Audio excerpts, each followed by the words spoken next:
we have the power to begin the world again. A situation similar to the present hath not happened since the days of Noah until now. The birthday of a new world is at hand.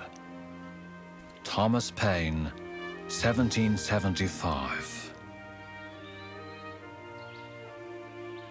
The new world that Thomas Paine heralded was America, a nation born of revolution. The war began with a single shot fired in a small New England village and ended 8 years later on the other side of the world. It would be waged from the Great Lakes to the Caribbean Sea, from the West Indies to India. 40 million people on 4 continents would become embroiled in this colonial rebellion.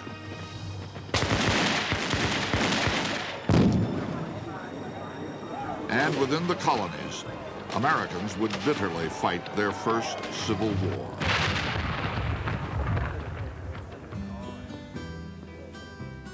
For 9 generations, the settlers of this vast frontier had considered themselves loyal British Americans. But foremost, they were Virginians. They were New Yorkers. They were Pennsylvanians. Residents of 13 separate colonies stretched along the fringe of an untamed continent. In a time when it took 2 months to cross the Atlantic, they enjoyed the freedom of being governed from 3,000 miles away.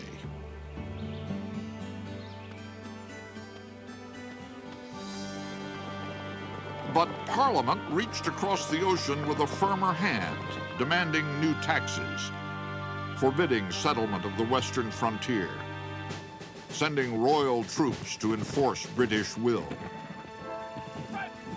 Americans resisted, rebelled, and finally revolted. An old New England militia captain explained in simple terms what finally pushed farmers and merchants and woodsmen into defying the greatest power on earth. What we meant in going for those redcoats, he said, was this: we had always governed ourselves, and we always meant to. They didn't mean we should.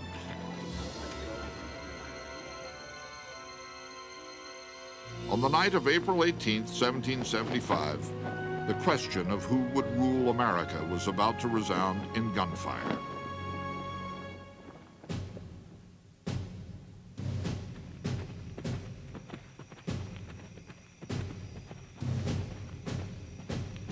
From Boston, the commander of the British forces in America, General Thomas Gage, dispatched 800 redcoats to the town of Concord to snuff out this insurrection before it could begin.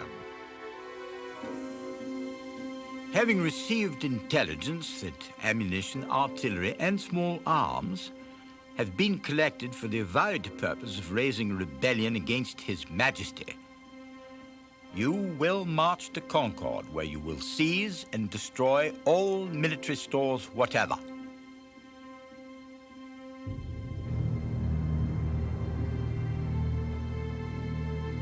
Before the order reached British soldiers, it was passed to American spies, who set in motion an elaborate series of alarms to warn the countryside.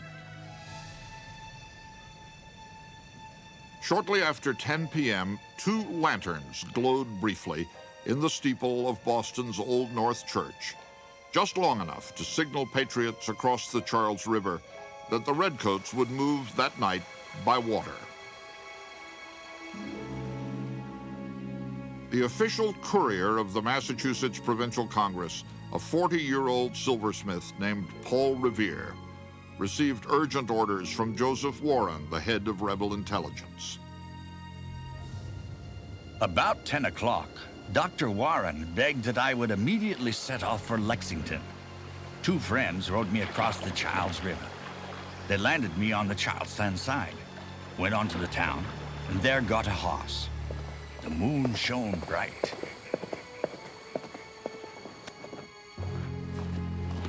Around midnight, Revere reached the small town of Lexington and shouted, "The regulars are coming." Paul Revere didn't say the British are coming because the colonists regarded themselves as British. They were British citizens who lived in America, but they were certainly British citizens. So Revere and the other dispatch riders said the regulars are coming, or the redcoats are coming. The town bell rang, and for as far as it could be heard, young man and old pulled on their boots and headed for the village green. In the chill night, 130 militiamen stood at the ready for an hour, but it seemed the alarm might be false. Captain John Parker had sent scouts to locate the redcoats, but not one had returned. Parker released the men to wait for the next call of the drum. Up to 30 withdrew to nearby Buckman Tavern. There's always a sort of a loaded situation when you're sitting in a tavern all night. I'm not sure at Buckman Tavern they felt the night of April 18th that they were going to have a major war on their hands. I think they were intent on showing the British that they were serious.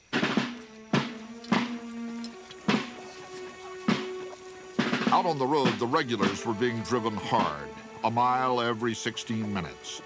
Their officers feared daybreak and detection. Inside some of the houses they passed, men and women were wide awake, melting pewter dishes into musket balls.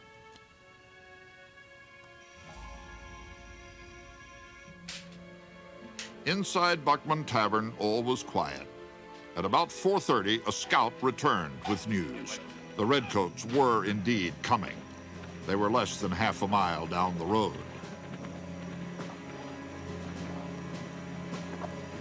3 British companies, about 100 men, reached a crossroad.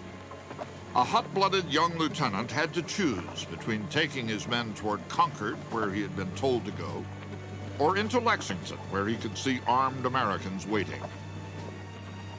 With his superiors out of earshot, Lieutenant Jesse Adair made his fateful choice.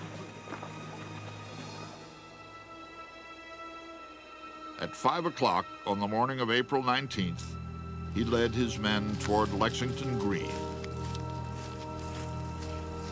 Captain Parker gathered his men, now fewer than 80, and gave his orders. Stand your ground. Don't fire unless fired upon. But if they mean to have a war, let it begin here. No one knew what would happen when the two forces collided, and certainly no colonial commander wanted to give the order to fire. If they fired on British regulars, they could be tried for treason, and the punishment for committing treason was the most hideous punishments. They were hanged, their arms were cut off, their legs were cut off, they were disemboweled. It was a very slow, painful death. So no one wanted to give that order. The militia heard British Major John Pitcairn yell, "Lay down your arms," and another officer shout, "Ye rebels, disperse! Damn you, disperse!" Outnumbered, Captain Parker told his men to abandon the green. Then, from somewhere, a shot rang out. There is no saying who fired it, rebel or redcoat.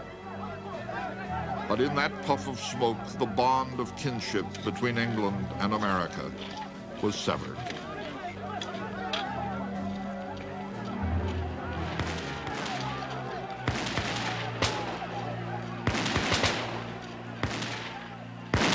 This is a revolutionary situation in which literally everything changes, not merely in the course of a single day, but almost in the course of a single minute. Long as it takes to fire the guns and the soldiers drop dead, everything has changed. In the chaos, the British charged forward, blindly thrusting their bayonets and ignoring their officers' shouts to fall in.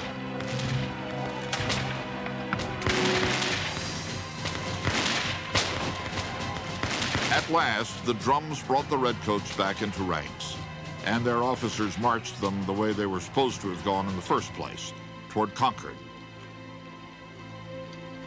The British took stock and found they had only one man wounded, a private shot in the thigh.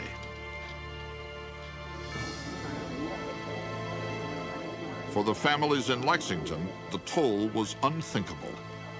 8 men lay dead. 9 more were wounded. Among the survivors, shock gave way to rage. They shouldered their muskets and set off toward Concord to vent their grief in British blood.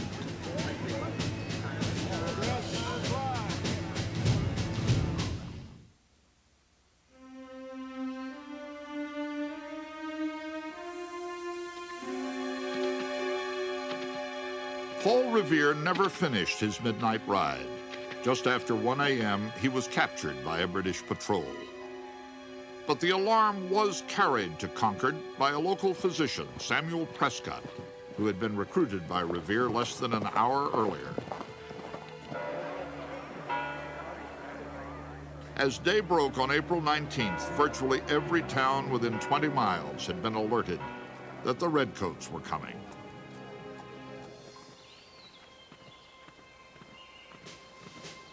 By 8 a.m., the British reached Concord to search for rebel arms. All they could find were 3 cannon, 60 casks of flour, and 500 pounds of musket balls.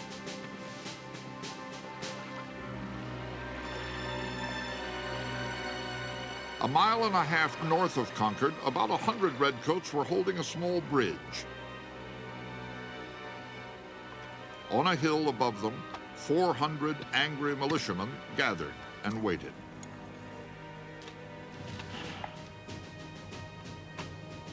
The Concord militia was being steadily reinforced by men from neighboring Acton, Bedford, Carlisle. Yet they made no move until they saw smoke billowing over the town. The British were burning the few armaments they had found, but the militiamen assumed it was their homes. They advanced on the North Bridge.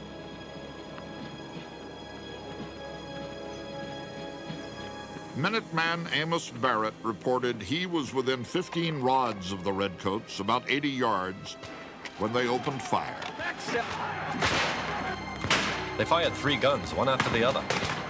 I see the balls striking the river on the right of me. Their balls whistled well.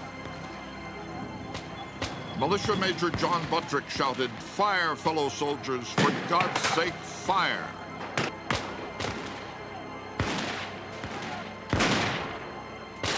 In the exchange, 2 militiamen were killed. 4 of 8 British officers were wounded. 3 enlisted men fell dead. And the King's troops fell back. Fleeing toward Concord, they rejoined the commander of their expedition, Lieutenant Colonel Francis Smith. Smith had been expecting a relief column, but it was hours overdue. He finally began what he called a strategic withdrawal back towards Boston. To the Americans, it looked like a retreat, and it looked like an opportunity.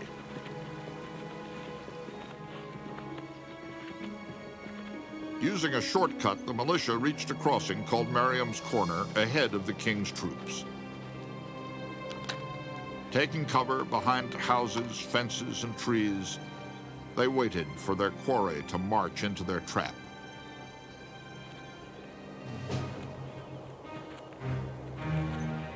Before we'd gone half a mile, we were fired on from all sides. The country was full of woods, which the rebels did not fail to take advantage of.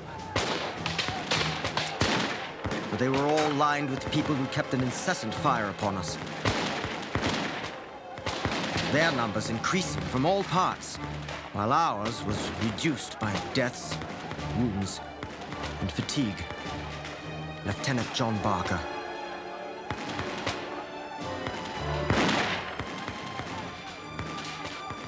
The British thought that the Americans' tactics were pretty shameful.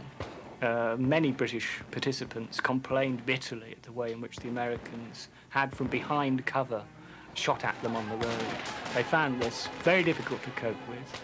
They were not used to this guerrilla type of warfare. Exhausted and out of ammunition, the Redcoats finally saw their salvation. Lord Hugh Percy's relief column of 1,000 men arrived. Smith's men took an hour's rest under the protection of Percy's cannon. Then they resumed their retreat. As many as 3,000 rebels now lined the road. The British faced a 15-mile gauntlet back to Boston, maintaining their formations under a withering fire. It became the great myth that the British were stupid, standing there to get shot at. They really didn't have any other choice. I mean, once they were on the road and they were out there, they had to get back in some kind of order. The minute they all spread to the four winds, they'd be individual targets. A little bit harder to find, but you'd lose all of your military capacity if you did that. So that was the only tactical choice that they could make.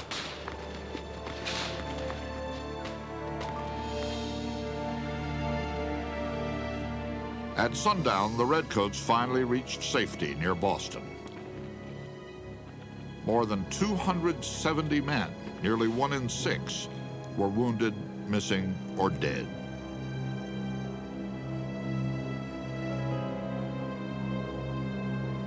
It was really a rural riot is what it was. Everybody came and took a shot, you know, and all day long this was escalating and escalating. When the British finally got back, practically destroyed, the country could never be the same again.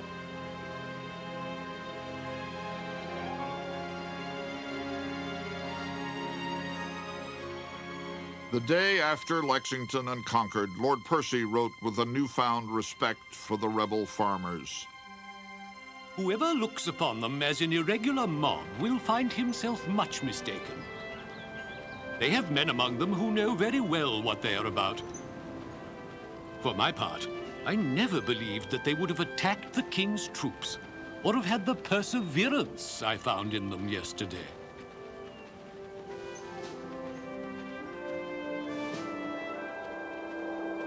All around Boston, just hours after the echoes of gunfire had faded, a ghost-like rebel army began to fill the night.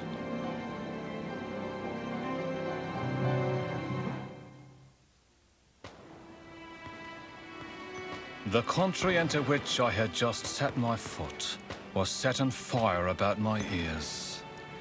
The fatal 19th of April, the moment the event of that day was known, I rejected the sullen-tempered Pharaoh of England forever. Thomas Paine.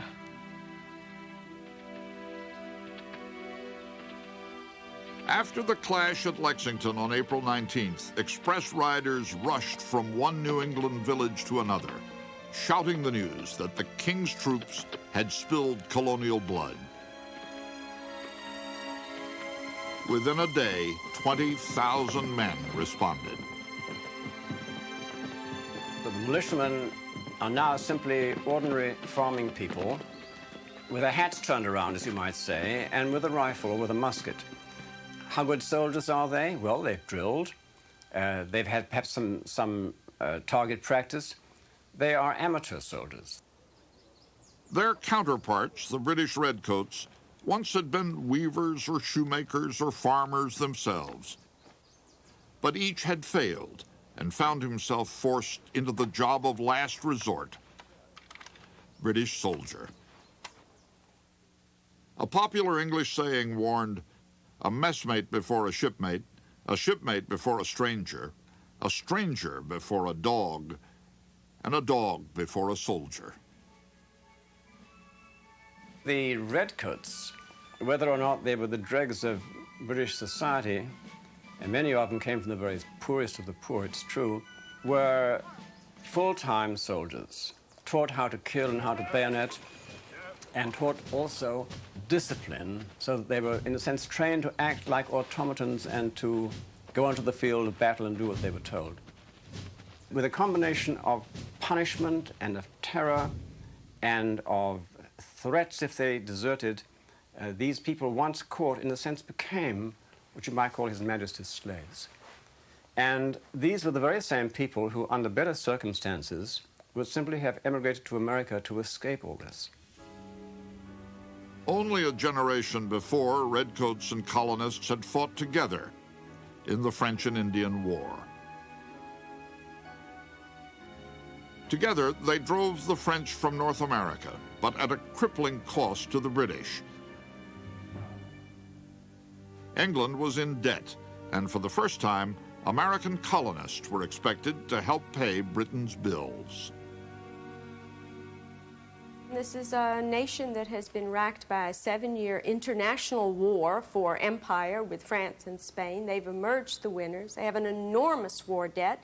They have to keep their army and navy mobilized because France is far from defeated. They're desperate for money. The English people have been taxed until they can be taxed no more. The English people themselves had no quarrel with the Americans because they were, as it were, flesh of the flesh and blood of the blood of the Americans. They were the same people who on one side of the ocean were doing the work in England on the farms, on the other side of the ocean was settling America.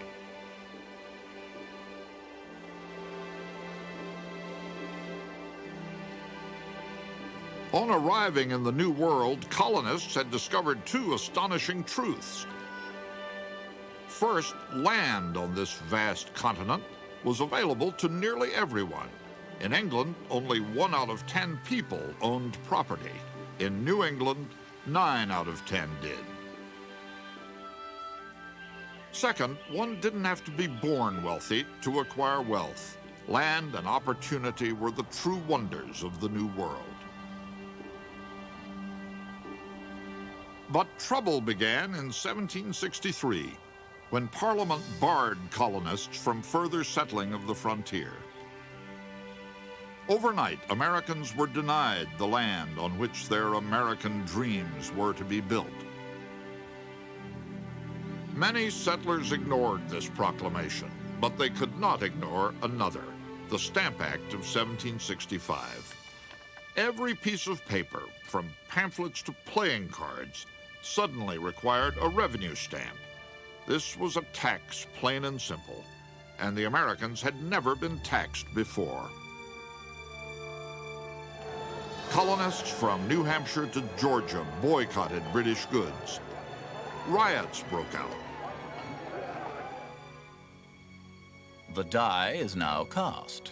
The colonies must either submit or triumph.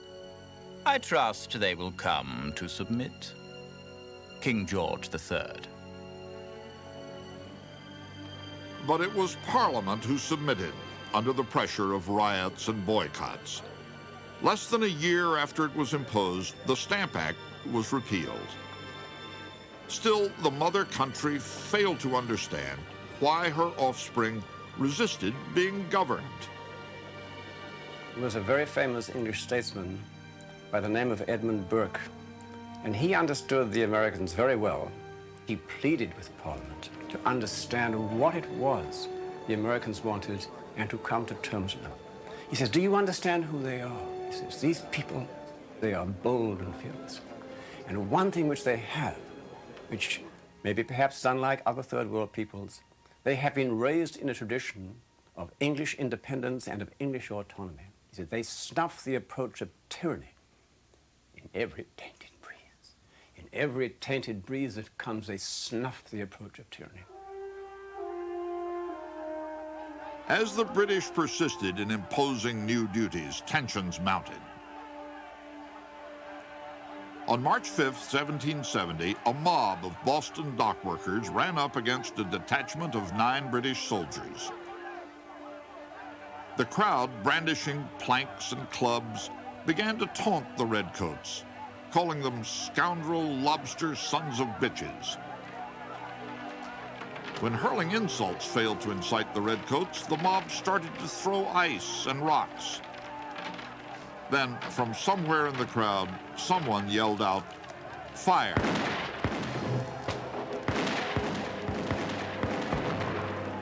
Five Americans fell.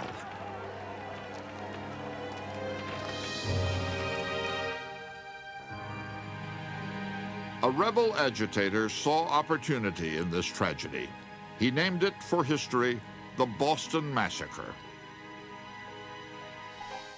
At nearly 50, Samuel Adams had failed as a brewer, businessman, and even tax collector. Now he found his true calling as a propagandist. This is a brilliant strategist for public protests. He used to advise people to go up to the soldiers' bayonets and let them prick them on the shoulder and then shout the equivalent of police brutality, police brutality. So he's just a genius, and he really found his calling. I think what makes him most interesting is among all the revolutionaries, I think this is a man who genuinely had confidence in the ability of ordinary people to make political decisions about their own life. To appease Boston, London repealed every tariff except one. Parliament would not part with the only lucrative duty, the tax on tea. England argued that it was merely an importer's fee. The rebels insisted a tax was still a tax, no matter what it was called. They refused to see England's tea landed on New England shores.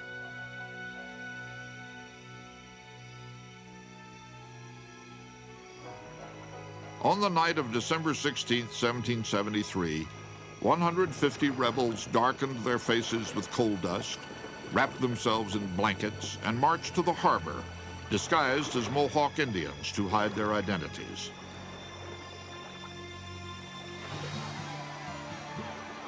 In full view of a large crowd, as well as ships of the Royal Navy, they dumped 342 chests of tea to brew in Boston Harbor.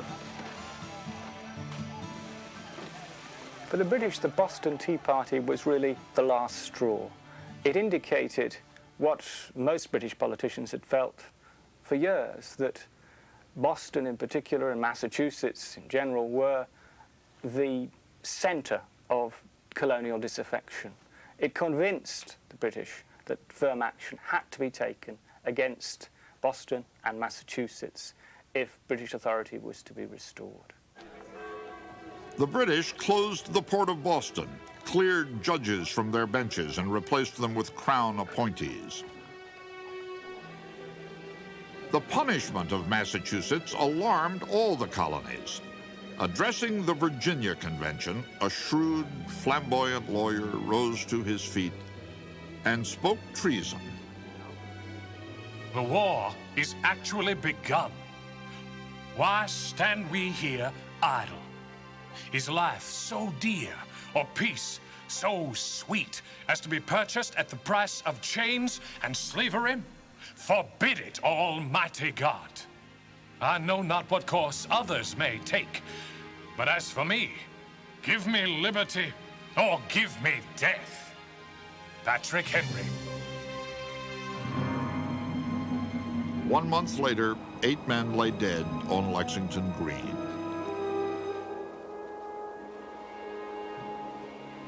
When news of the bloodshed reached a 34-year-old militia captain named Benedict Arnold, he closed his shop in New Haven, Connecticut, and headed to the rebel camp at Cambridge. Benedict Arnold, as a civilian, had followed a number of different occupations, and that kind of is reflective of the fact that the man was probably a driven type A personality who just couldn't sit still. So he was at one point an apothecary, at another point he was a ship captain, another point he was a merchant. Very busy guy, very high energy levels. Outside Boston, Arnold found the newborn American army laying siege with no siege weapons. He knew that on Lake Champlain, on the New York frontier, the British had more than 100 cannons at a fortress called Ticonderoga. Arnold set off to recruit men to attack it. He soon learned that others were already on their way, the brawling woodsmen who called themselves the Green Mountain Boys, led by a rum-swilling giant of a man named Ethan Allen. Allen and Arnold agreed to attack Ticonderoga together. At dawn on May 10th, 83 Americans crept toward the fort. They found the gate open. Only one sentry was on duty, and he was asleep. When he awoke, his musket wouldn't fire, and he ran away. Outside the officers' quarters, Ethan Allen yelled, "Come out, you old rat!" In 10 minutes, without a shot fired, Allen demanded surrender of the greatest fortress in America, from a half-dressed British officer still holding his trousers. The British, I think, above all, felt humiliated by the loss of Ticonderoga. They had taken this great fortress from the French at enormous cost in the 7 Years' War. And here, in 1775, was a band of what one British officer called ragamuffins seizing this strategic post from its British garrison. It did come as a considerable blow to British pride. 8 days after the capture of Ticonderoga, news of the victory reached the rebel leaders in Philadelphia. But the Continental Congress was more alarmed than elated by this overt act of aggression. It immediately ordered all the captured guns inventoried for return to the British as soon as hostilities had cooled down. Despite the bloodshed at Lexington and Concord, the men in Congress, like most colonists, hesitated to go to war against England. They still hoped for reconciliation. Tears stand in my eyes when I think of this once happy land of liberty. All is anarchy and confusion. We are all in arms. May God put a speedy and happy end to this contest between the mother and her children.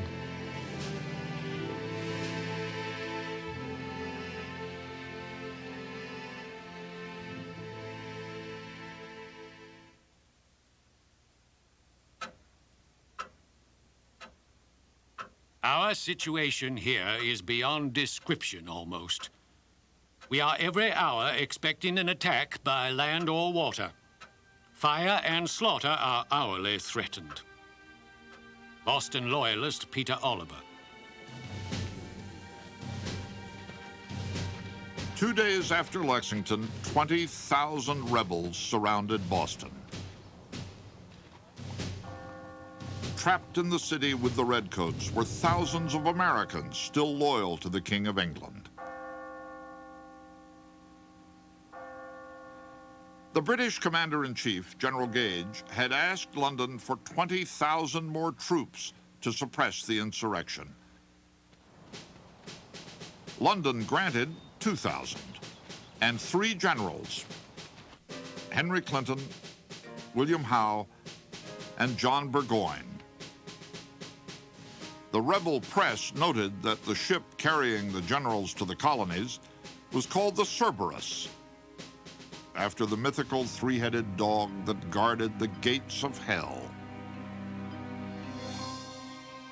The British generals planned to attack the Americans and break the deadlock at Boston.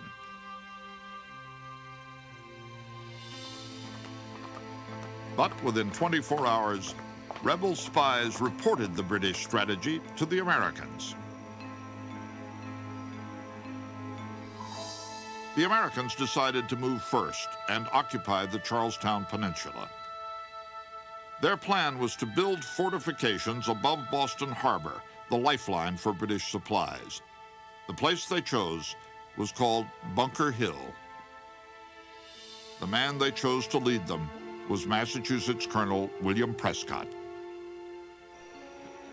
On the evening of June 16th, Prescott and more than 1,000 men moved out to fortify Bunker Hill.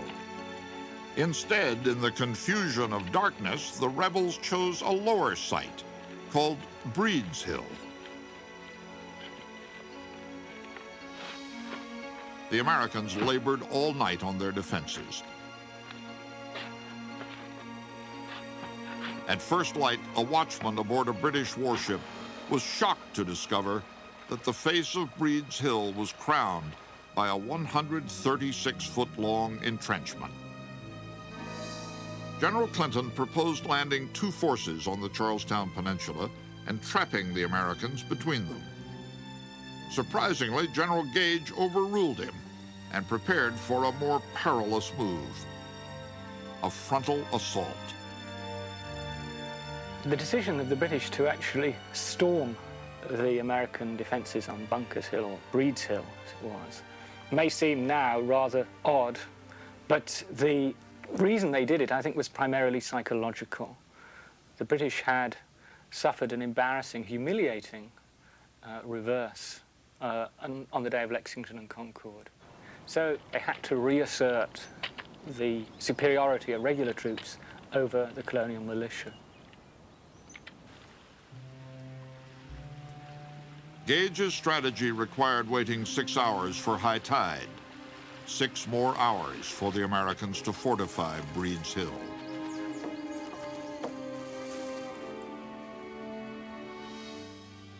In Boston, General Gage stared through a spyglass at the hill and asked his aide the identity of the tall man standing on the earthworks, braving the cannonade from British warships.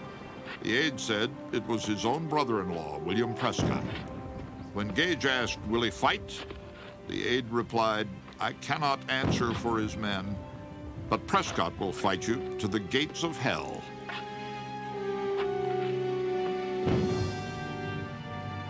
At the rebel redoubt, an elegantly dressed patriot arrived, carrying a borrowed musket on his arm and a book of poetry in his pocket. Joseph Warren was one of the colony's most successful physicians and the leader of the Boston rebels.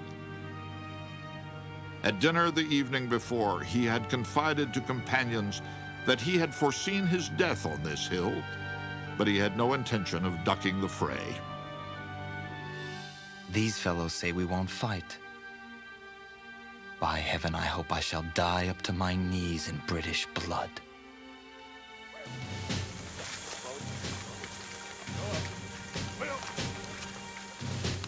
By 2 o'clock, the British had landed 2,500 troops.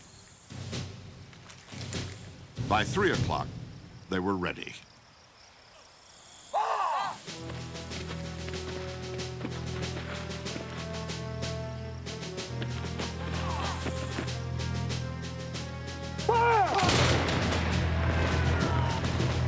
Along with much of Boston, General Burgoyne watched the assault on Breed's Hill. Now ensued one of the greatest scenes of war that can be conceived. Howe's troops ascending the hill. The roar of cannon, mortars, and musketry made the whole a picture of horror beyond anything that ever came to my lot to be witness to. The redcoat charge collapsed. Officers in particular were singled out. They have appalling officer casualties. Stuff that scares the dickens out of the British command structure because they have not experienced death rates and serious wound rates among the officer corps like that in a comparable engagement in their living memory. Bringing up reinforcements, Howe ordered a second attack. And then a third. By now, the rebels were nearly out of powder. In the last charge, some had even fired broken glass, rocks, and nails in place of musket balls. Prescott's men waited until the redcoats were again in range and spent their last precious rounds. Major Pitcairn, who had led the redcoats onto Lexington Green just 2 months earlier, went down with 4 shots in him and died in the arms of his son. Defenseless now against British bayonets, Prescott finally ordered his men to retreat. The dead and wounded lay on every side of us. Their groans were piercing. Our orders were to make the best retreat we could. We set off almost gone with fatigue, leaving some of our dead in the field.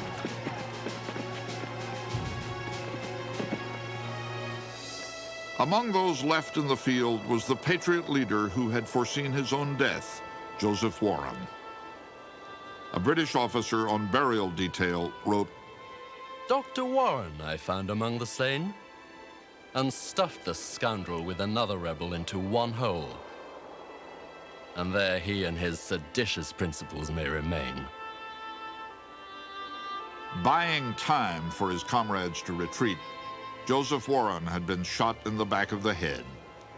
He was 34 years old. I have just heard that our dear friend, Dr. Warren, fell gloriously fighting for his country. Great is our loss. Almighty God, cover the heads of our countrymen. May we be supported and sustained in the dreadful conflict. I cannot compose myself to write any further. Abigail Adams. By day's end, the British had won the field, but at a terrible price. Their casualty rate, over 40%, was the highest the British would suffer in the entire revolution. 1,000 men were killed or wounded. General Clinton said it was a dear-bought victory. Another such would have ruined us. The Americans lost the hill, but they won a newfound confidence. What they lacked was training, a treasury, and a leader.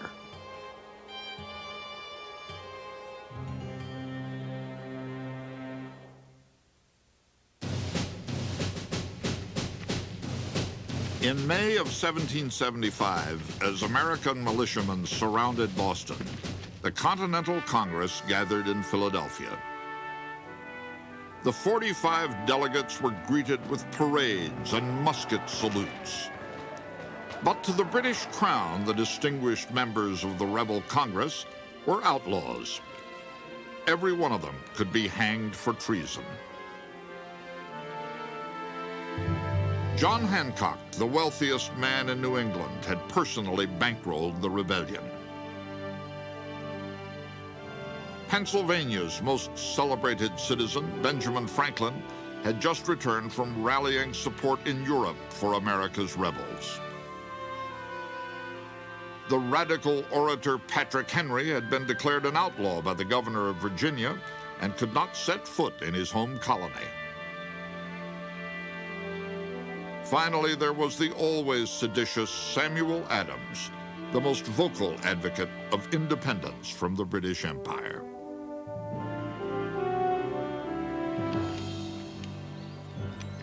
While still hoping to restore peace, Congress prepared for war.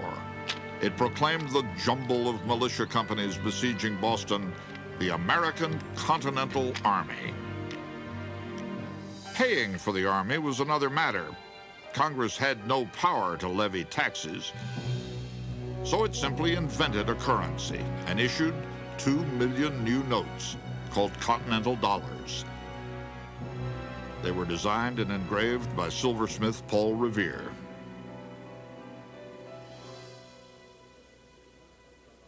Congress also had to choose a man to lead the new army. The commander of the militia, Artemus Ward, had never led troops in battle and was thought too timid. At 57, the veteran Connecticut Colonel Israel Putnam was thought too old. The most experienced officer, a former English colonel named Charles Lee, was just too British. Samuel Adams' influential cousin John wanted a man from the South, someone who could bring the other colonies into New England's war. What they all wanted was a man they could trust with the terrible power of an army. On June 14th, Adams began to glowingly describe his candidate. A gentleman from Virginia who is among us here, and very well known to all of us. A gentleman with skill and experience as an officer, independent fortune, great talents, and excellent universal character. Colonel George Washington of Virginia had arrived each day at Congress, conspicuously clad in the red and blue uniform he had worn in the French and Indian War. At the end of that war, Washington had campaigned for an officer's commission in the British Army. The British turned him down. Now, Washington was campaigning once again. George Washington was a very unlikely choice. There weren't a lot of other choices. The Americans didn't have a very strong military tradition separate from the British. You know, it was a society that was a part of the British Empire. I think George Washington maybe wasn't the greatest military figure in the world or the greatest man for the job at the time. But I think the greatness of the man was his ability to sort of promote himself as the best man for the job at a time when they needed somebody to do that. They were all brand new to the game. They didn't know where they were going. He had the great moxie, you know, to show up at the Continental Congress and be his own PR. He said, I'm here, I can do the job. Congress voted unanimously to name Washington Commander-in-Chief. The 43-year-old Virginian had commanded troops in only 2 battles. One of them started the French and Indian War. The other, he lost. Looking back at it a couple centuries later, it was a great choice. But at the time, I mean, it was a crapshoot. When Washington left Philadelphia to join his army, he wrote a soldier's farewell to his wife, Martha. I go fully trusting in that providence which has been more bountiful to me than I deserve. I retain an unalterable affection for you, which neither time nor distance can change. He assured her he'd return by Christmas, and he would, 8 years later.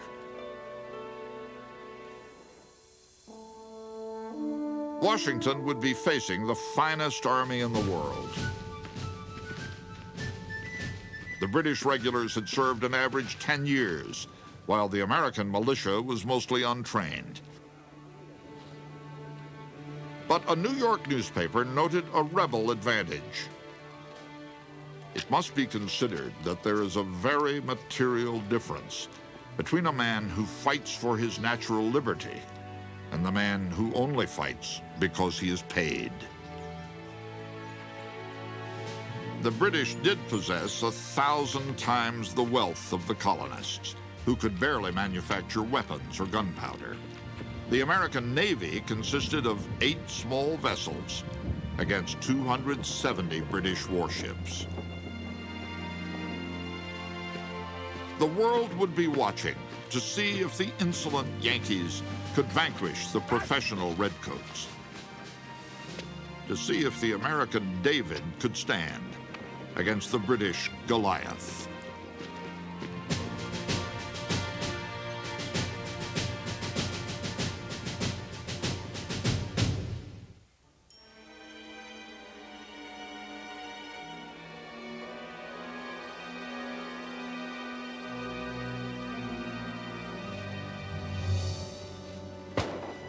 We are contending with the state from whence we spring, with those who were once our fathers, our brethren.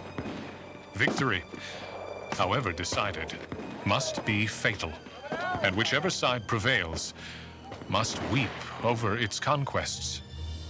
James Duane, Continental Congress. By the summer of 1775, both the British and the Americans had cause to weep over their losses. More than 100 men had died at Lexington and Concord.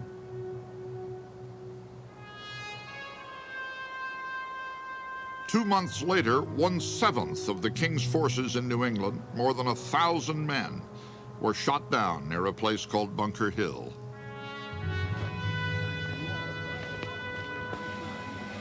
Now, in June, the remaining 6,500 British troops were trapped in Boston, surrounded by 20,000 rebels. This was no longer a family squabble.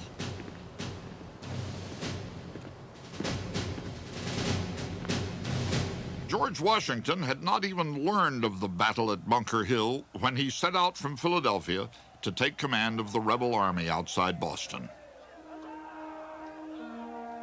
All along his route, crowds came out to cheer the first American commander-in-chief.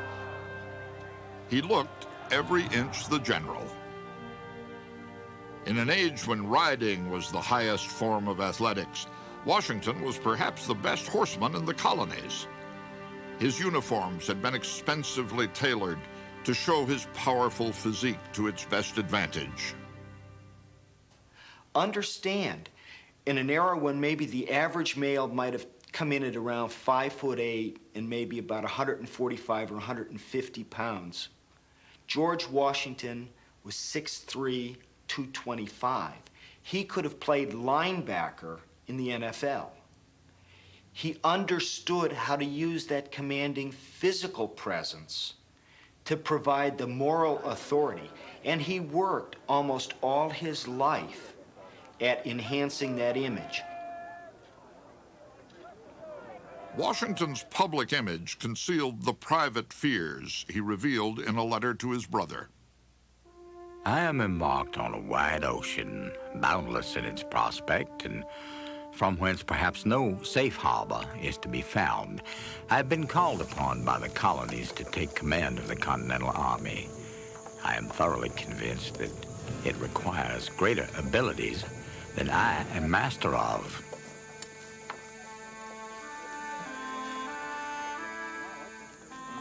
In his career, Washington had led men in only 2 small battles, and now he was taking charge of an army of amateurs. He arrived at Boston, and his first reaction was one of, oh my God, what have I gotten myself into? The chaos and confusion. It wasn't only the lack of disciplined troops that discouraged Washington. As soon as he reached camp, he ordered an inventory of gunpowder. When he discovered there was only enough for each man to fire 9 shots, he was speechless for half an hour. He was short on cannon, muskets, and powder. Washington commanded an army that could not fight. In the north, other colonists were going on the offensive against Canada.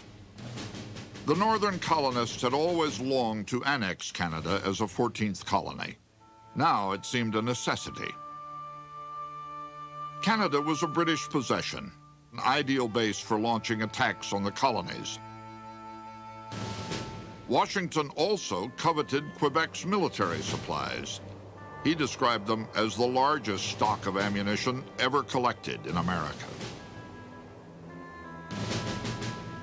Leading the attack was Irish-born Richard Montgomery, at 37, the youngest major general in the American Army.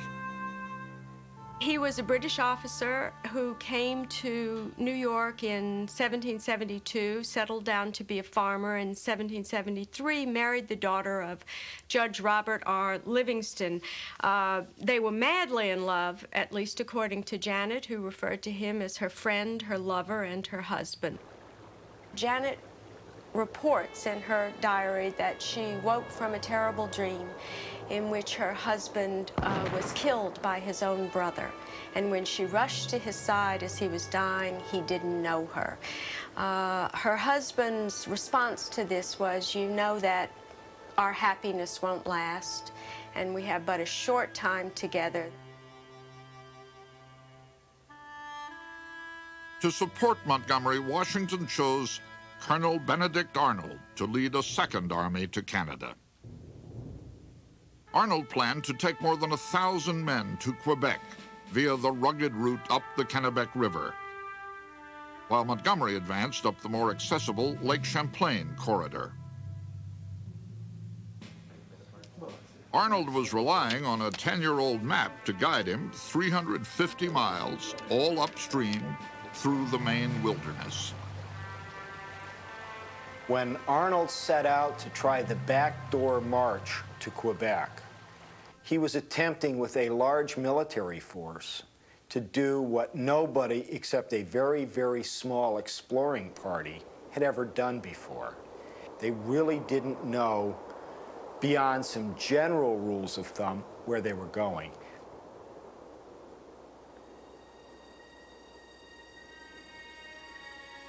It was late September by the time Arnold gathered his troops and supplies.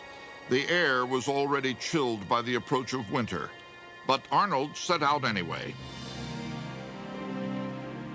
Before long, the expedition's boats, hastily built of green wood, began to come apart. Then the food ran out. Arnold's troops began to eat their cartridge boxes, their shoe leather, their shaving soap.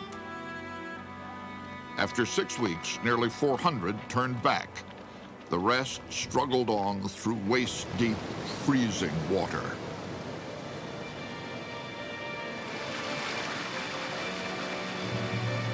Many of the company were so weak that they could hardly stand.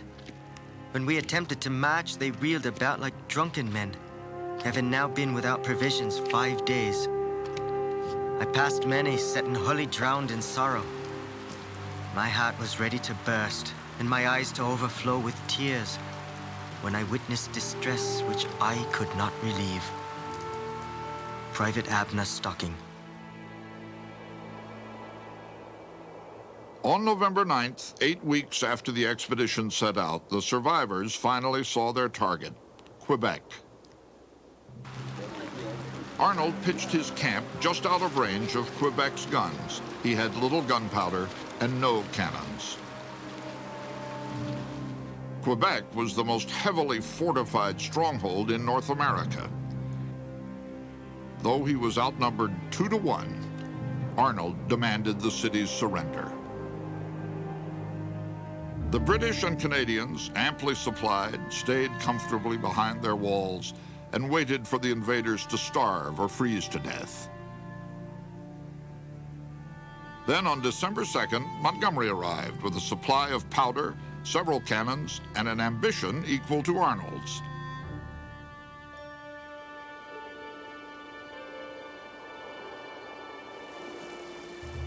In spite of the odds against them, the two commanders decided to attack under cover of the next snowstorm. The freezing days dragged on. The sky remained clear. Finally, on New Year's Eve, just hours before most Army enlistments would expire, a blizzard struck. The Americans crept toward the city, but an alert sentry heard the crunch of their footsteps in the snow. Arnold and Montgomery charged into a hornet's nest.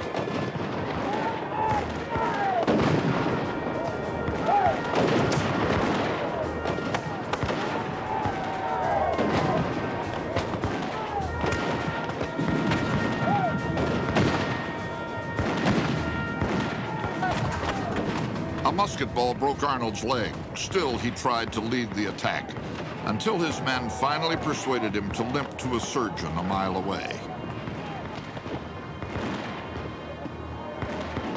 Montgomery was shot through the head and died instantly.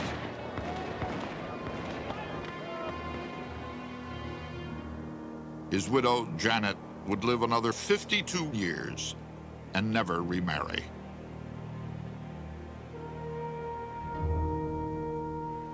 When the battle for Quebec was over, the British had suffered only 18 casualties. 426 Americans were captured. 60 more were killed or wounded. The Americans failed to take Canada, failed to capture any weapons, and failed to close off a dangerous artery of invasion.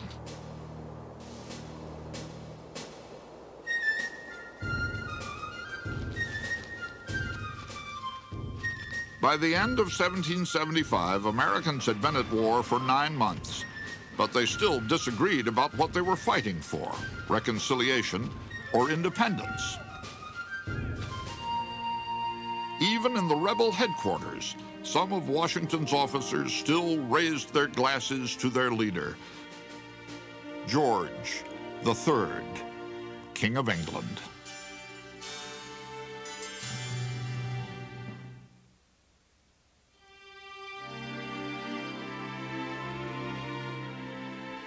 The sun never shined on a cause of greater worth. 'Tis not the concern of a day, a year, or an age. Posterity will be affected, even to the end of time. The writer of those words was an Englishman who had immigrated to the New World only a few months before the clash at Lexington and Concord. He was self-educated and penniless. At age 38, Thomas Paine had been a tutor, tobacconist, grocer, and corset maker, and he had failed at everything except troublemaking. While he was in London, he enjoyed taking on everyone as a kind of 18th century Socrates. He was in the marketplace arguing with everybody. He became a tax collector, was fired from his job when he was caught handing out petitions to members of Parliament asking for higher pay for the tax collectors. In London, Paine's appeals on behalf of underpaid civil servants caught the attention of Benjamin Franklin, who was there as an agent for several colonies. After meeting Paine, Franklin recommended him as an ingenious, worthy young man and sponsored his immigration to America. Once in Philadelphia, Paine began to write a pamphlet promoting the radical idea of American independence. Thomas Paine had suffered all his life under England's class system, and he spared no venom in his writing. In January of 1776, after virtually every typesetter in Philadelphia had refused to touch his treasonous work, a rebel printer finally agreed to publish it. Common Sense was its down-to-earth title. In its 47 pages, Paine attacked the notion that England's king should be seen as a parent to the American colonists. He set out to dethrone the sacred institution of monarchy.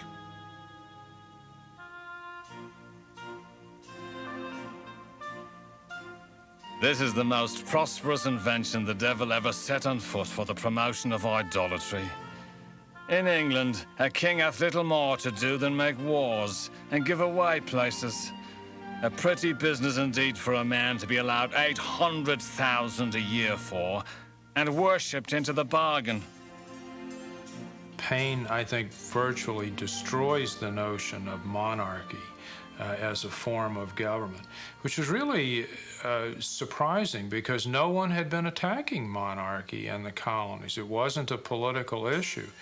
And his arguments seemed to be so persuasive that virtually no colonist, with the exception of the Tories, ever advocated monarchical rule again.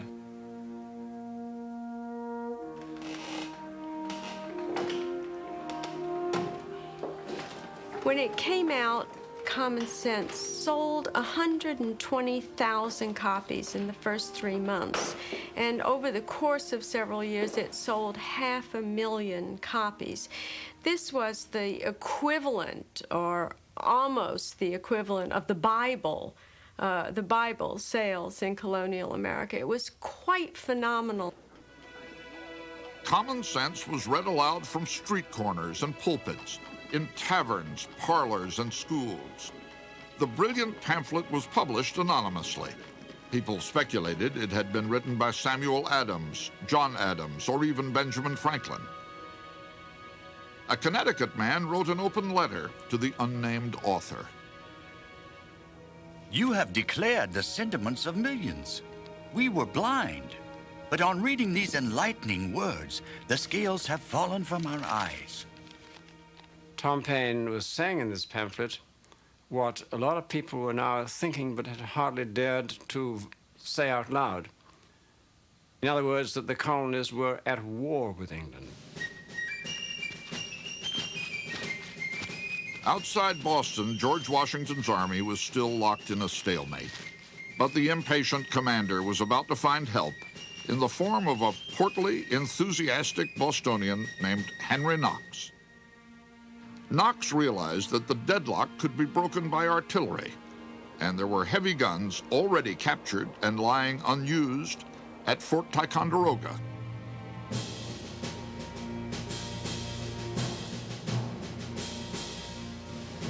We sometimes think of Henry Knox as being a rather old man from the paintings that exist, but in fact, Knox was only 25 years old when the war broke out and he became commander of Washington's artillery. Knox had no military experience. In fact, he had been a bookseller in Boston and was probably the best-read American on the art of artillery warfare in the 18th century.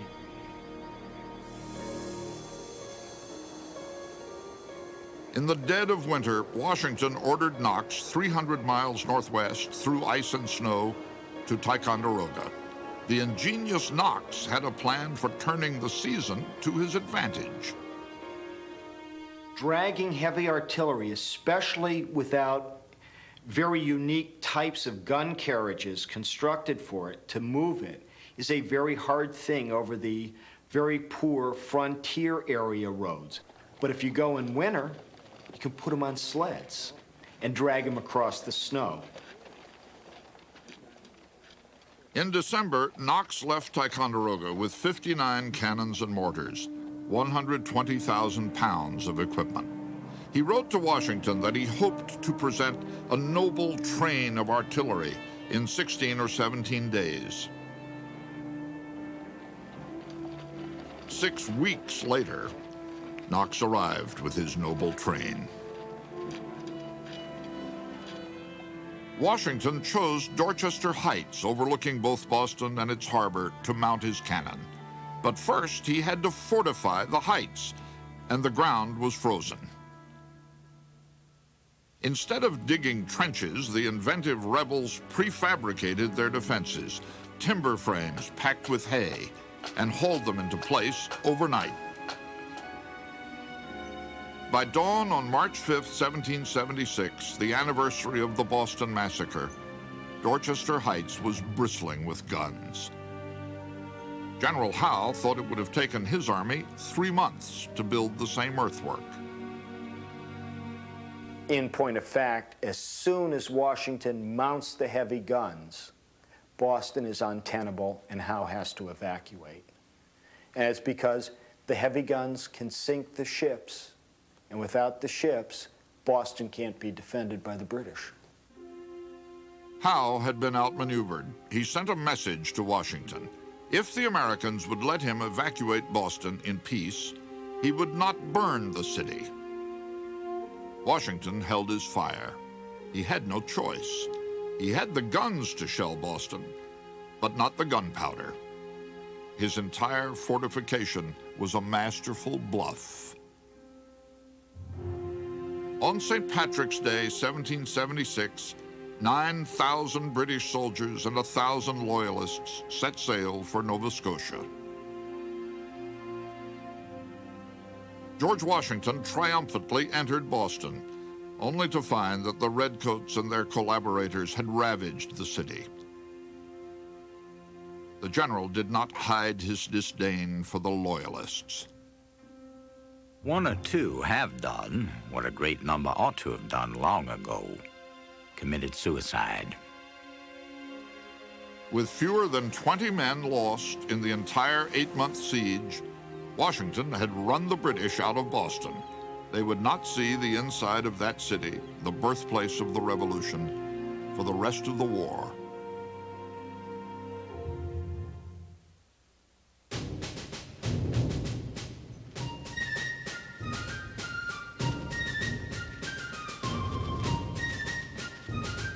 After nearly a year of war, the Americans still had not declared their independence from Great Britain.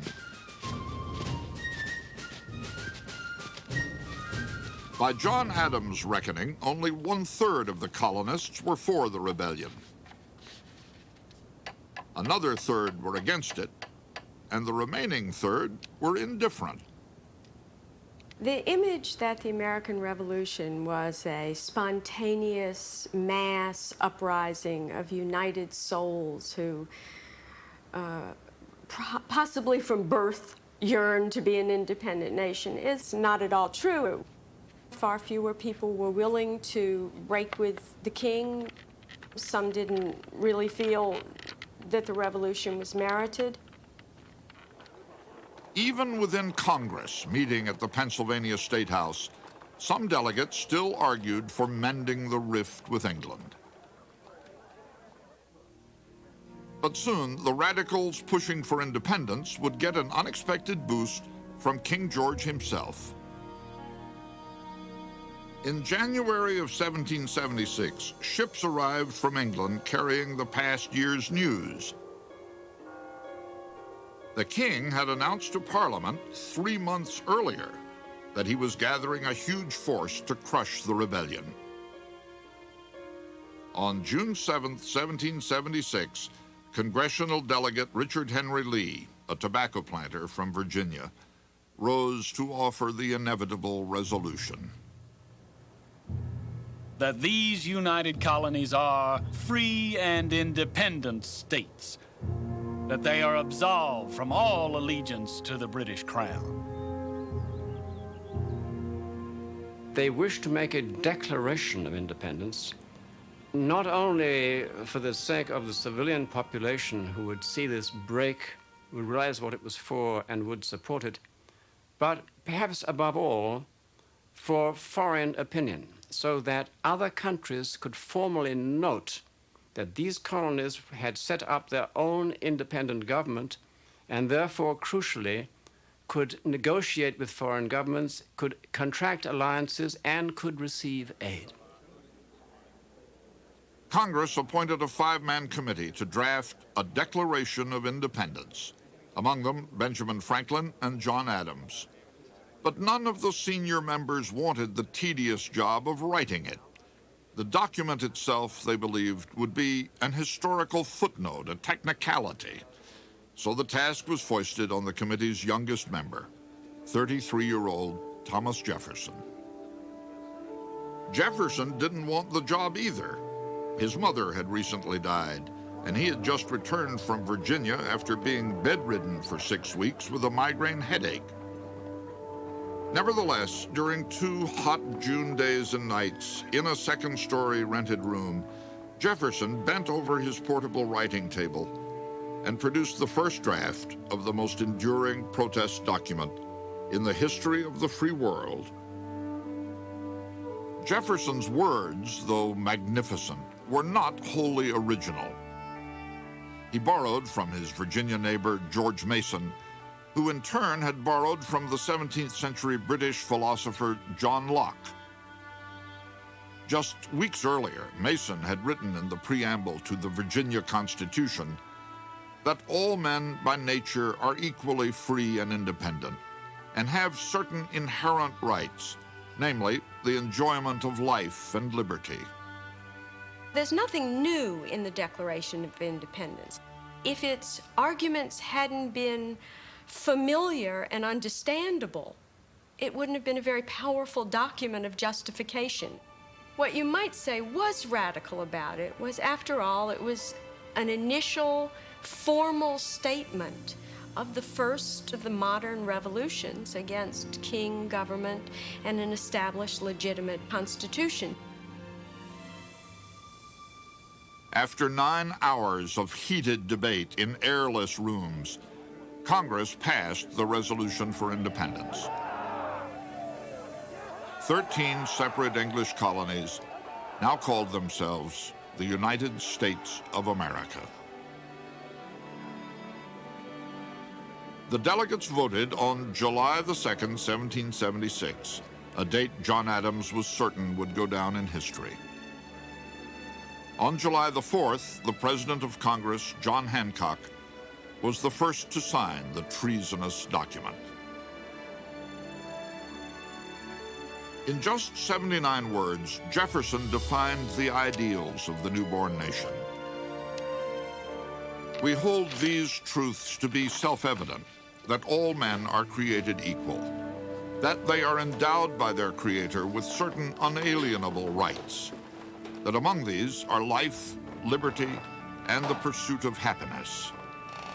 That to secure these rights, governments are instituted among men, deriving their just powers from the consent of the governed. That whenever any form of government becomes destructive of these ends, it is the right of the people to alter or to abolish it.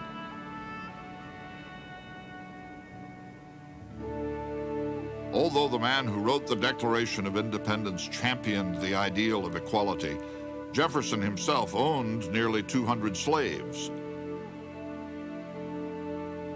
More than a third of the 56 signers were slaveholders. With the exception of one Catholic, all were Protestant, white, and men of property. They did not include most of the population of America in their new freedoms. Neither women, nor blacks, nor Indians, nor white men who had no land to their names. In London, newspapers decried the hypocrisy of a land of slaveholders declaring equality. One account portrayed a South Carolina clergyman praising the Declaration while his slave held a parasol over him with one hand and fanned him with the other. But throughout America, the birth announcement of the fledgling nation set off riotous demonstrations. George Washington had the Declaration read aloud in camp. In New York City, a rebel mob pulled down the statue of George III and had the 2 tons of lead melted into 42,000 musket balls. As patriots celebrated the Declaration, Benjamin Franklin's oldest son began serving a 2-year prison term. William Franklin, the last royal governor of New Jersey, refused to renounce the King of England and was pronounced an enemy to his country. The elder Franklin never once visited his son or tried to help him. The bond broken between William and Benjamin Franklin was one of the countless ties severed by this ever-widening war.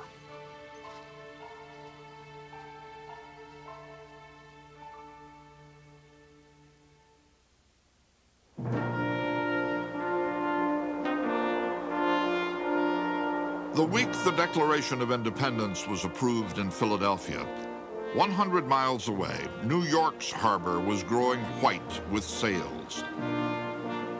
One observer described a forest of trimmed pine trees floating towards the city.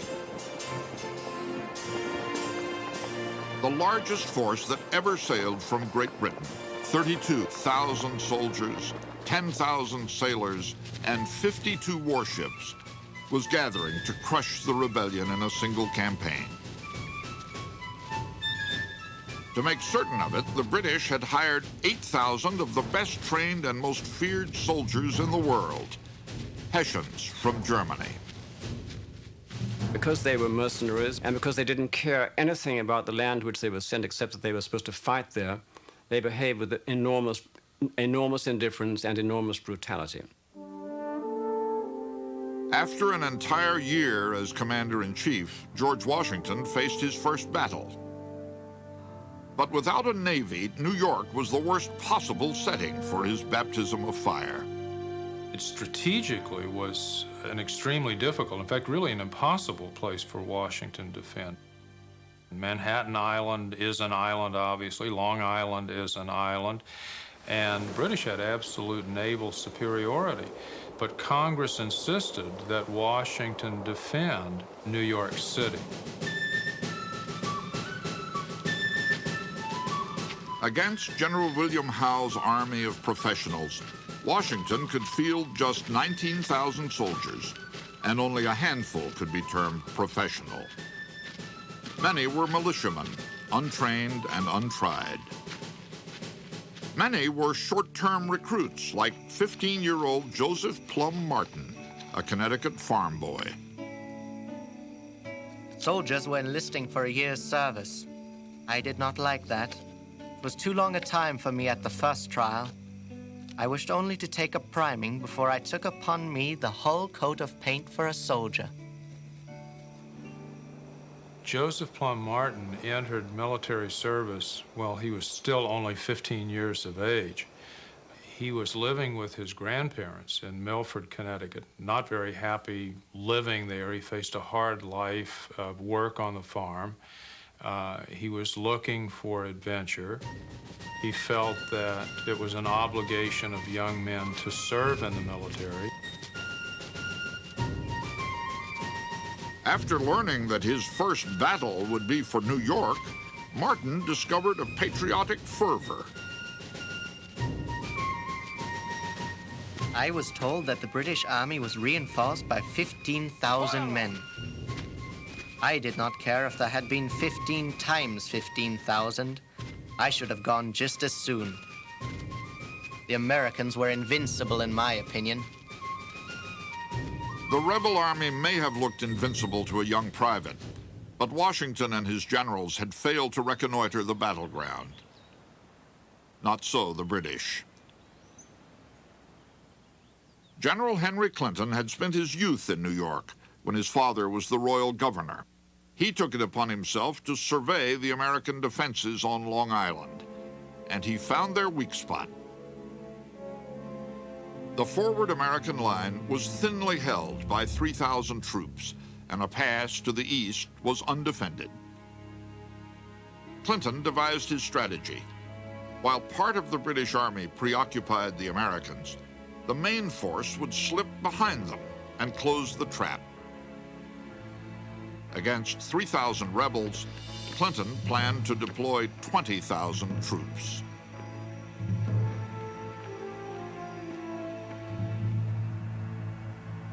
On the morning of August 27th, one soldier wrote that the sun rose with a red and angry glare. Shortly after dawn, the British and Hessians launched their diversion. We came upon a very large body of the enemy and offered them battle in the true English taste. The British began a very heavy fire from their cannon, now and then taking off ahead. Our men stood it amazingly well. An American soldier.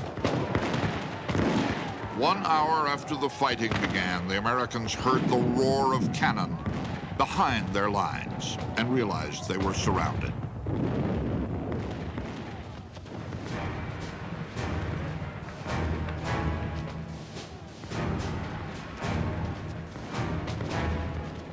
Now the Hessians, with bayonets fixed, closed in. The Americans were very worried about how they would withstand bayonet charges. And certainly in the early battles of the war, the British, when they were able to fight the Americans in the open field and were able to use their favorite tactic of bayonet charges, usually did succeed in scattering the Americans. They were not able very effectively to resist. The British had told the Hessians that the Americans would show them no mercy, and so the Hessians gave none. The greater part of the riflemen were pierced with the bayonet to the trees. These dreadful people ought rather to be pitied than feared. They always require a quarter of an hour's time to load a rifle, and in the meantime they feel the effects of our bayonets. Colonel Heinrich von Heringen. To buy time for his men to escape, General William Sterling, with 250 troops, counterattacked. Sterling was described as fighting like a wolf. 5 times the Americans charged. 5 times they were driven back.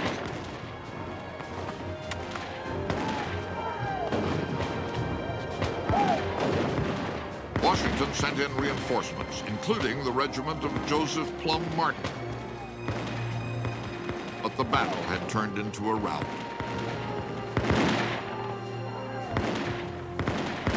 By the time we arrived, the enemy had driven our men into the creek. Those that could not swim sunk. The British were pouring the canister and grape upon the Americans like a hail. When they came out of the water and mud to us looking like water rats, it was a truly pitiful sight.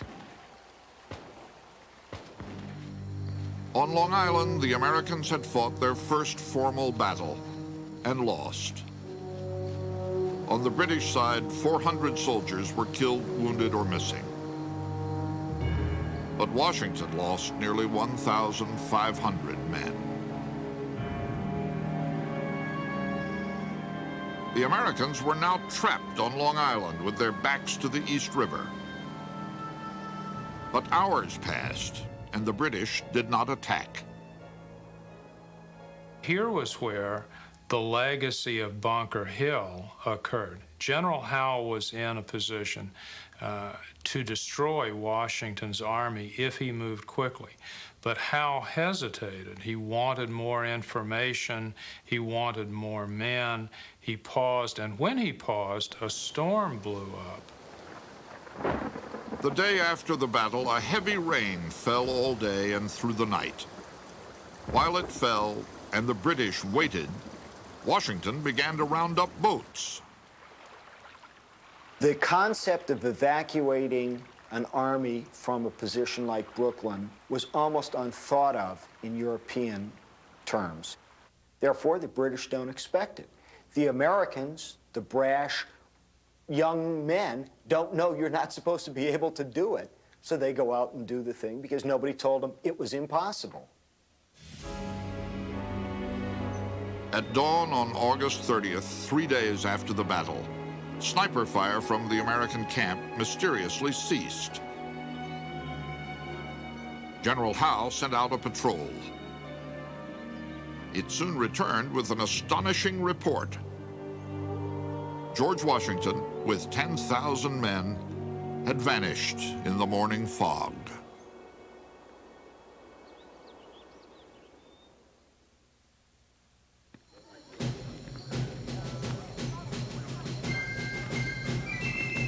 As George Washington abandoned New York City, his officers debated burning it down. In the end, both the commander and the Congress said no. And the British moved into their comfortable winter quarters. But just after midnight on September 21st, 1776, fire did break out. No alarms could be rung. The rebels had taken the town bells to melt into ammunition. As the blaze spread, so did rumors that it was started by the Patriot Underground. From his camp on Harlem Heights, Washington watched as a fourth of the city turned to cinders. The day after the fire, the British captured a young American spy. Nathan Hale was an interesting man. He was tall and apparently very athletic and agile. When the war broke out, he joined Washington in New York, and when they asked for volunteers for an intelligence mission, unfortunately for Nathan Hale, he volunteered. Hale had almost finished sketching the British defenses when he was betrayed by a loyalist named Samuel Hale, his own cousin. When questioned by General Howe, Hale confessed freely. He was sentenced to be hanged the next day. Nathan Hale was a very brave man who used that scaffold to talk to the militiamen. And he said, don't worry about me, and don't be afraid for your own life. And he was reported in the New York papers as saying, if I had 10,000 lives, I would give them all for my injured, bleeding country. When newspapers published the account of his execution, Nathan Hale became the very symbol of patriotic sacrifice. He was 24 years old. In the fall of 1776, the British were preparing an invasion from Canada to finish off the rebels. There was only one obstacle in their way: Benedict Arnold, still chafing from his defeat at Quebec. Arnold planned to mount a naval blockade of Lake Champlain. The lack of a navy didn't discourage him. Arnold simply built one. Arnold knows to beat the British that year, all he has to do is keep them from getting to Ticonderoga. He doesn't have to beat them in battle. He just has to string it out and make it take time. So he starts the building race to get the warships on Lake Champlain. In 3 months, Arnold built a fleet of 15 boats and recruited 800 men. The British met his challenge by adding 25 warships to their own fleet. Arnold sailed his makeshift navy behind Valcour Island and waited in ambush.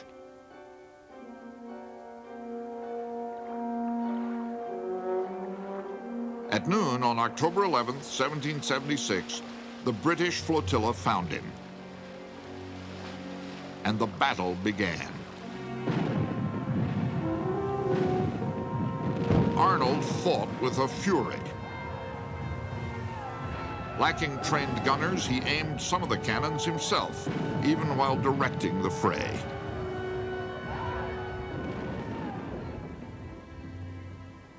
By dusk, the American fleet was shattered. A third of Arnold's own crewmen were killed or wounded. All of his boats were damaged. The British anchored and prepared to finish off the Americans come morning. But in the morning, Arnold was not there. Carried on a light breeze, he slipped past the Royal Fleet in the night. In the end, Arnold lost most of his boats, but he accomplished his mission. It was now too cold for the British to march south, and they withdrew to Canada. This year, there would be no invasion. Benedict Arnold had bought his countrymen another season to fight. 250 miles to the south in New York, Washington's army was retreating for the 4th time in 9 weeks. The men were very much fatigued and faint, having had nothing to eat for 48 hours. One of the men near the colonel complained of being hungry. The colonel, putting his hand into his coat pocket, took out an ear of Injun corn, burned as black as a coal. "Here," he said to the man complaining, "eat this and learn to be a soldier." Joseph Plum Martin. The last of Washington's troops arrived at the meadows of White Plains on October 27th. And on the 28th, Howe attacked.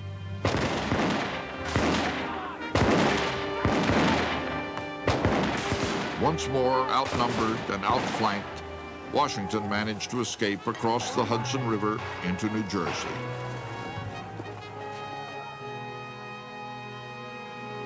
"3,000 men remained behind at Fort Washington. Nathaniel Greene, its commanding general, feared that abandoning yet another post would devastate morale. He assured Washington the position was strong. But a spy had taken detailed plans of the fort to the British, who knew that the rebels were cut off from reinforcements. On November 16th, the British and Hessians encircled Fort Washington. From New Jersey, Washington witnessed one of the greatest disasters of the war. 3,000 soldiers and officers, 1/4 of his army, were captured, along with 161 cannons and 400,000 musket cartridges. The general who argued for holding the fort, Nathaniel Greene, confessed his mistake. I feel mad, vexed, Sick and sorry. This is a most terrible event. Its consequences are justly to be dreaded. Washington moved his remaining men deeper into New Jersey. All during the long retreat, a volunteer soldier wielded his pen at night by the light of campfires, using a drum for a writing table. As Christmas approached, Thomas Paine presented to his countrymen a gift of stirring essays called The Crisis. These are the times that try men's souls. The summer soldier and the sunshine patriot will, in this crisis, shrink from the service of his country. But he that stands it now deserves the love and thanks of men and women. Tyranny, like hell, is not easily conquered. Yet we have this consolation with us, that the harder the conflict, the more glorious the triumph.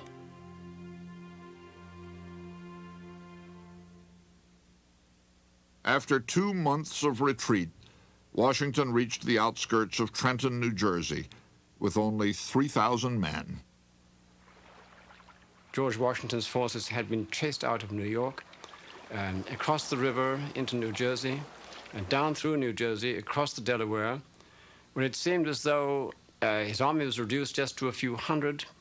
Support had melted away, soldiers had left, militia had left, and it seemed as though Howe on the one side and Washington on the other were in agreement that the revolution was at an end.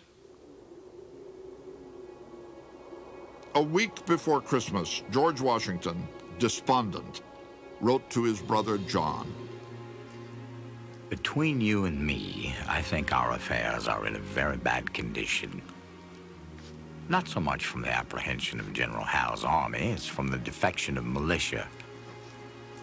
If every nerve is not strained to recruit the new army, I think the game is pretty near up. The soldiers' enlistments would expire at the end of the year. With his army about to vanish, George Washington had exactly 13 days to produce a miracle.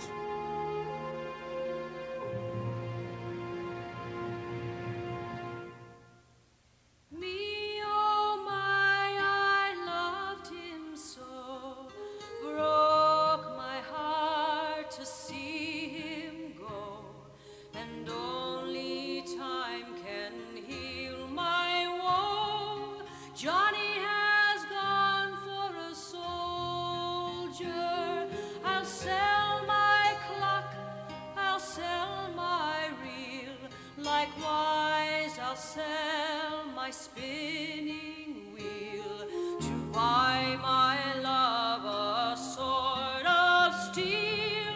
Johnny has gone for a soldier.